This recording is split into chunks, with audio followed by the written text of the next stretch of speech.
السلام علیکم ورحمۃ اللہ وبرکاتہ۔ امید دوستو تمام حضرات خیر و عافیت سے ہوں گے۔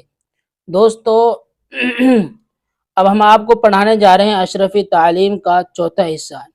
اس سے پہلے ہم نے آپ کو 2 حصے پڑھائے تھے، اب ہم آپ کو چوتھے حصے پڑھانے جا رہے ہیں۔ دیکھیے دوستو، سبق شروع کرتے ہیں وقت ضائع نہ کرتے ہوئے۔ بسم اللہ الرحمن الرحیم۔ اشرفی تعلیم صفحہ نمبر 6 حصہ 4۔ دعا: الہی مجھے بھی سعادت عطا کر، شہ انبیاء کی شفاعت عطا کر۔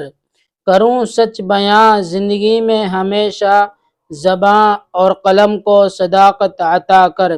خیانت سے بچتا رہوں عمر بھر میں، ہر ایک لمحہ مجھ کو امانت عطا کر۔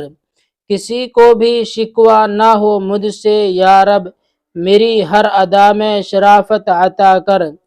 کروں میں ہمیشہ غریبوں کی خدمت، کرم سے مجھے یہ کرامت عطا کر۔ نہ ہو خوف باطل نہ ڈر دشمنوں کا، کروں حق بیاں و شجاعت عطا کر۔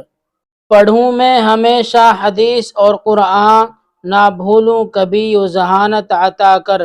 ہے آزاد طالب کے اپنے نبی کی، محبت عقیدت اطاعت عطا کر۔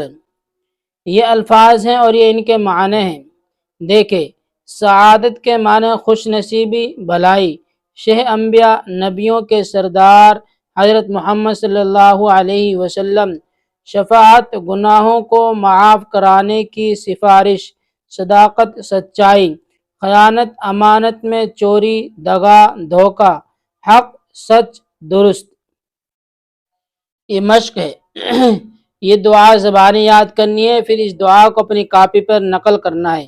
اس دعا کے الفاظ معنی زبانی بتانا ہے، اور یہ جو شعر ہیں ان کو مکمل کرنا۔ دیکھیے کس طرح ان شعروں کو مکمل کریں گے۔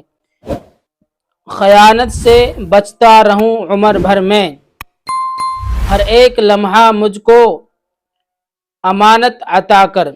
نہ ہو خوف باطل نہ ڈر دشمنوں کا، کروں حق بیاں و شجاعت عطا کر۔ پڑھوں میں ہمیشہ حدیث اور قرآن، محبت عقیدت و ذہانت عطا کر۔ نہ بھولوں کبھی و ذہانت عطا کر۔ ہے آزاد طالب کے اپنے نبی کی، محبت عقیدت اطاعت عطا کر۔ تو دوستو یہ سبق ہمارے یہاں تک ہو گیا۔ اس سبق کو آپ بہت دھیان سے اور سمجھ کر سنیں اور پھر محنت سے یاد کریں۔ پھر ملتے ہیں اگلی ویڈیو میں۔ السلام علیکم ورحمۃ اللہ وبرکاتہ۔